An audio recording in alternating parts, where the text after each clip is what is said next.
Hello everyone and welcome back to my channel maths addiction. आज के इस video में हम स्टार्ट करने जा रहे हैं क्लास 9 का chapter 6 lines and angles. Introduction video है ये, यानी इस वीडियो में मैं सारे टॉपिक्स इस चैप्टर में जो हमारे यूज होने वाले सारी डेफिनेशंस टॉपिक्स उन सब के बारे में हम यहाँ डिस्कस करेंगे, जिसकी मदद से हम 6.1 और 6.2 में जितने भी क्वेश्चंस हैं वो सॉल्व कर सकते हैं। कौन कौन से पॉइंट्स यहाँ डिस्कस करने जा रहे हैं वो सारे मैंने यहाँ पे लिखे हैं, तो आइए स्टार्ट करते हैं। फर्स्ट चीज आती है लाइन, लाइन सेगमेंट और रे। इन तीनों में क्या डिफरेंस है? लाइन क्या होती है, लाइन सेगमेंट क्या होता है और रे क्या होती है। अब ये टॉपिक तो आपने कई बार सुना होगा कि क्या होता है लाइन, कई जगह पढ़ा होगा, कहीं लाइन लिखा होता है कहीं लाइन सेगमेंट लिखा होता है, लेकिन इन तीनों में डिफरेंस क्या होता है। तो देखिए, जब हम नॉर्मली इस तरह से खींचते हैं, ठीक है, तो क्या ये लाइन है या लाइन सेगमेंट है? इसे आप क्या कहेंगे? एक्चुअल में ये एक लाइन सेगमेंट है। लाइन क्या होती है? लाइन में दोनों तरफ एरोज होते हैं। दोनों तरफ एरोज का मतलब ये होता है कि ये इस तरफ भी एक्सटेंड हो सकती है और इस तरफ भी एक्सटेंड हो सकती है, किसी भी तरफ एक्सटेंड हो सकती है।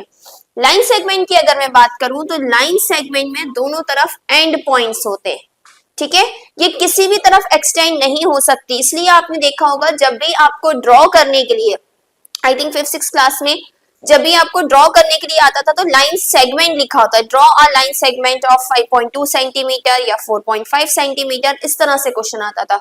लाइन ड्रॉ करने को क्यों नहीं आता था? क्योंकि लाइन एक्सटेंड की जा सकती है, लाइन सेगमेंट एक फिक्स्ड लेंथ का होता है। अब बात आती है रे की। रे क्या होता है? रे एक तरफ से तो पॉइंट होता है इसमें, यानी इधर एक्सटेंड नहीं हो सकता, और एक तरफ एरो होता है, ये ऐसा भी हो सकता है और ऐसा भी, ये दोनों ही रे हैं। यानी किसी एक डायरेक्शन में जो एक्सटेंड हो वो रे है, जो दोनों डायरेक्शन में एक्सटेंड हो वो लाइन है, और जो कहीं एक्सटेंड ना हो, फिक्स रहे, वो लाइन सेगमेंट। अब बात आती है कोलिनियर और नॉन कोलिनियर पॉइंट्स, ठीक है।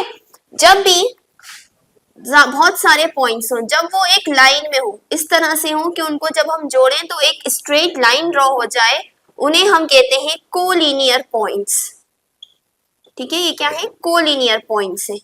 और अगर ऐसे हो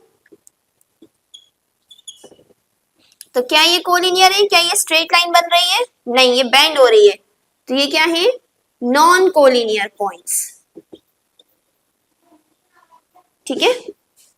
कई बार इस तरह का क्वेश्चन आ जाता है कि एक पॉइंट है ए, एक पॉइंट है बी, एक पॉइंट है सी, और यहां कहीं पॉइंट है डी, ठीक है।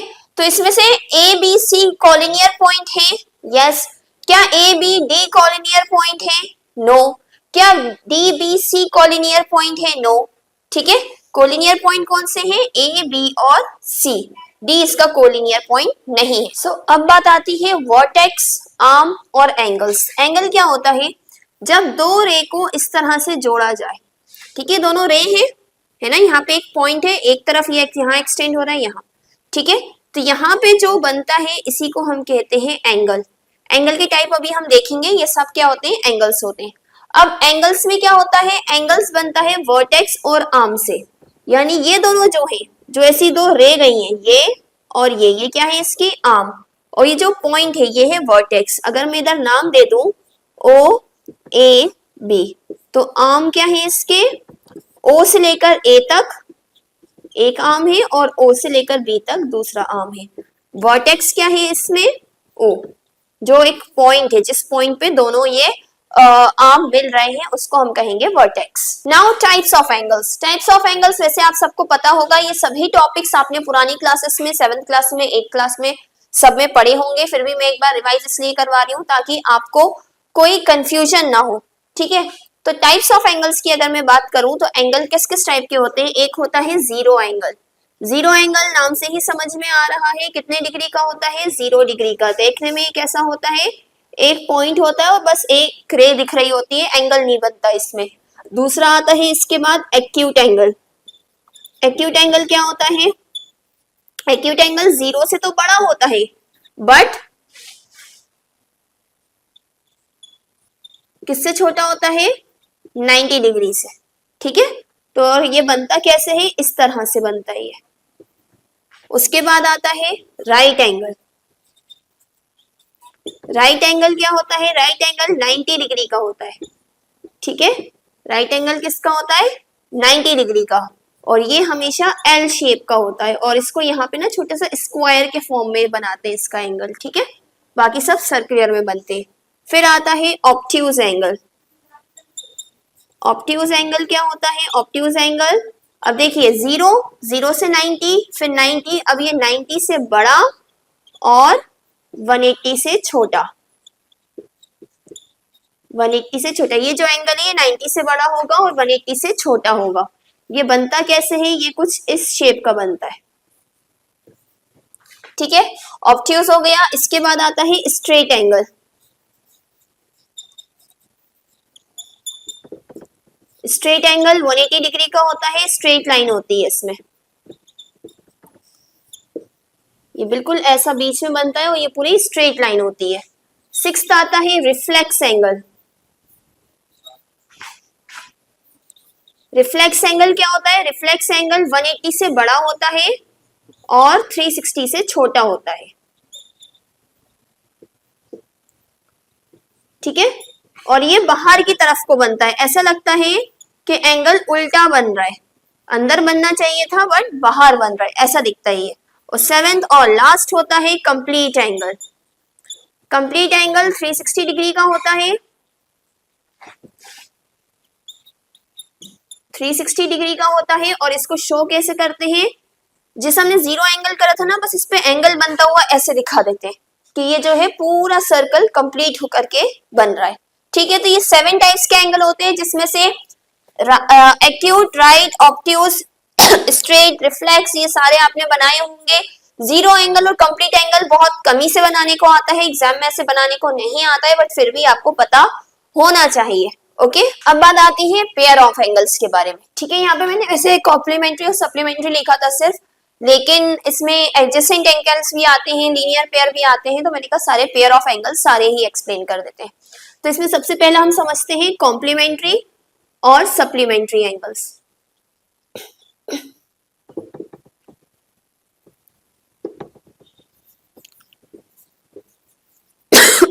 सॉरी, जब दो एंगल्स का सम, क्या, जब दो एंगल्स का सम, मान लीजिए दो एंगल है, angle A plus angle B, दो एंगल्स का सम 90 डिग्री आए तो उन एंगल्स को कॉम्प्लीमेंट्री एंगल्स कहते हैं। फॉर एग्जाम्पल, एक एंगल अगर 30 डिग्री का है और एक अगर 60 डिग्री का है, तो क्या ये कॉम्प्लीमेंट्री एंगल्स हैं? आप ऐड करके देख सकते हैं, 30 प्लस 60 इज 90, ये कॉम्प्लीमेंट्री एंगल्स हैं। इसी तरह से जब दो एंगल्स का सम 180 डिग्री आए, कितना आए? 180 डिग्री, तो इसे सप्लीमेंट्री एंगल्स कहते हैं। फॉर एग्जाम्पल 120 और 60, ये क्या है? सप्लीमेंट्री एंगल्स हैं, क्योंकि इन दोनों का सम 180 होता है। अब ये पास पास जुड़े हुए भी हो सकते हैं और अलग अलग भी हो सकते हैं, हो सकता है ऐसे बने हुए हो, ठीक है, और ऐसा भी हो सकता है, सॉरी ऐसा तो नहीं बना होगा, 90 डिग्री कॉम्प्लीमेंट्री बनना है ना, सॉरी, हो सकता है ये ऐसे बने हुए हो और हो सकता है ये दो अलग अलग हो, ये चीज कोई मैटर नहीं करती है। कॉम्प्लीमेंट्री एंगल्स अलग अलग भी हो सकते हैं, साथ भी हो सकते हैं, सप्लीमेंट्री एंगल्स में भी सेम है, बस दोनों का सम 90 होना चाहिए और इसमें दोनों का सम 180 होना चाहिए। Clear? Now adjacent angles. Adjacent angles का मतलब क्या होता है? जो एंगल्स पास पास हो, ठीक है, जैसे मान लीजिए एक एंगल ये है, एक एंगल ये है, ये O है, ए बी सी, तो AOB, एंगल AOB और एंगल BOC, ये क्या है? पास पास वाले एंगल है, तो ये क्या हो गए? एडजेसेंट एंगल हो गए। एडजेसेंट एंगल में एक आर्म कॉमन होता है, देखिए OB इसमें भी आ रहा है और इसमें भी आ रहा है, ठीक है।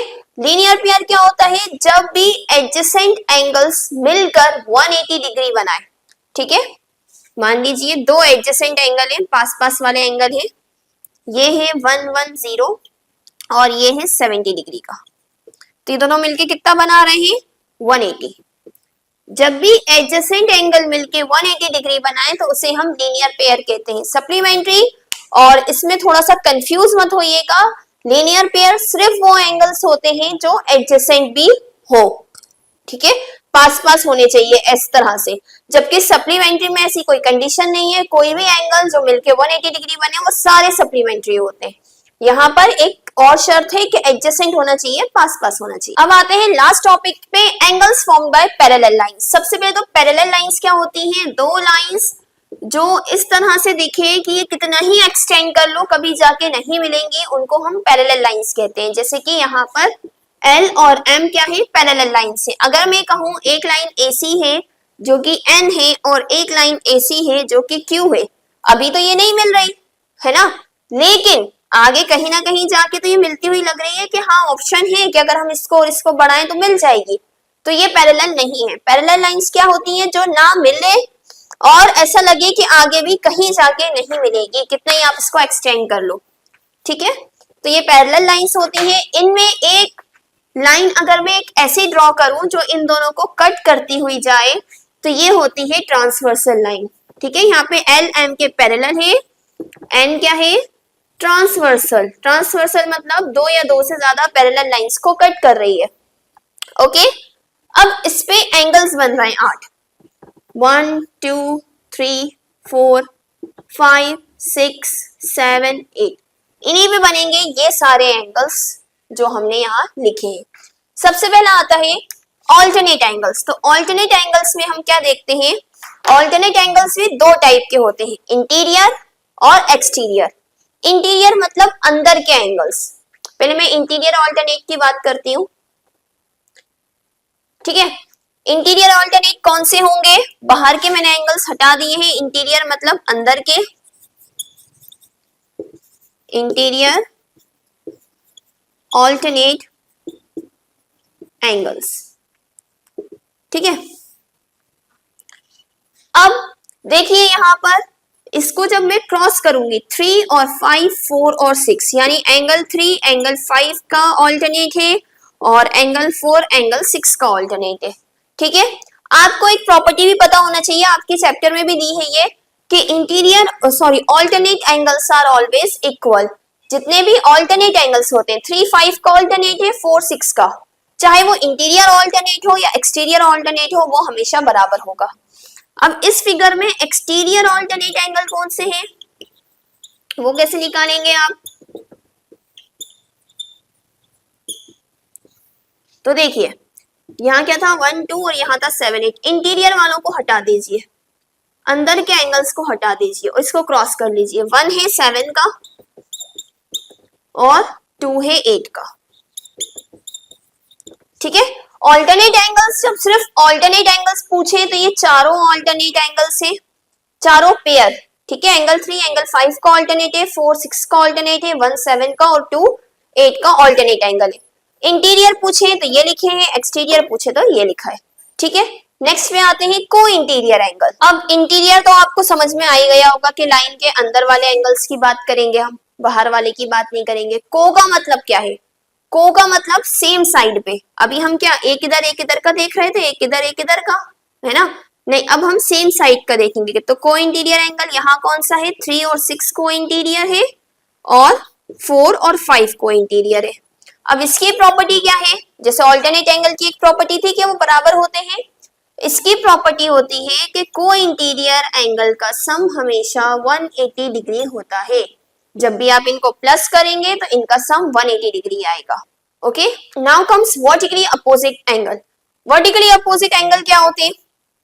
जब भी यहाँ पे एंगल्स जो ये बन रहे हैं, ठीक है, जो एक लाइन पे बन रहे हैं, इसमें जब हम क्रॉस करेंगे आमने सामने वाला इसमें, ठीक है, यानी 1 3 का वर्टिकली अपोजिट है, 2 4 का, एंगल 1 एंगल 3 का है, एंगल 2 एंगल 4 का वर्टिकली अपोजिट है। ऐसे इधर आए, 5 किसका है? 7 का और 6 किसका है? 8 का। ये पेयर बन गए। 1 3 का वर्टिकली अपोजिट है या 3 1 का, एक ही बात है ना। 2 4 का वर्टिकली अपोजिट है, 5 और 7 वर्टिकली अपोजिट है, 6 और 8 वर्टिकली अपोजिट है।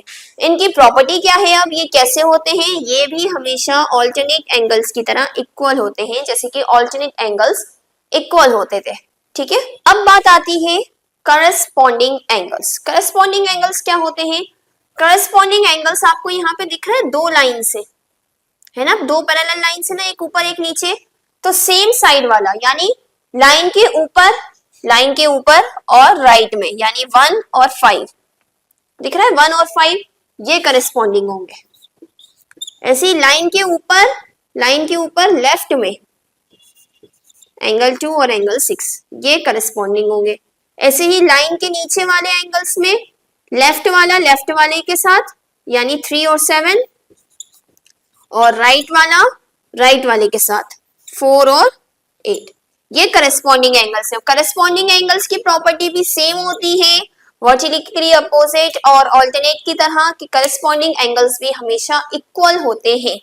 तो ये सारी प्रॉपर्टीज अगर आपने अच्छे से कर ली इस चैप्टर के लिए ये वाली प्रॉपर्टीज बहुत इंपॉर्टेंट है, क्योंकि ये सारी प्रॉपर्टीज अगर आपको अच्छे से पता है तो आप सारे क्वेश्चंस मोस्टली इससे प्रॉपर्टीज से सॉल्व कर लेंगे।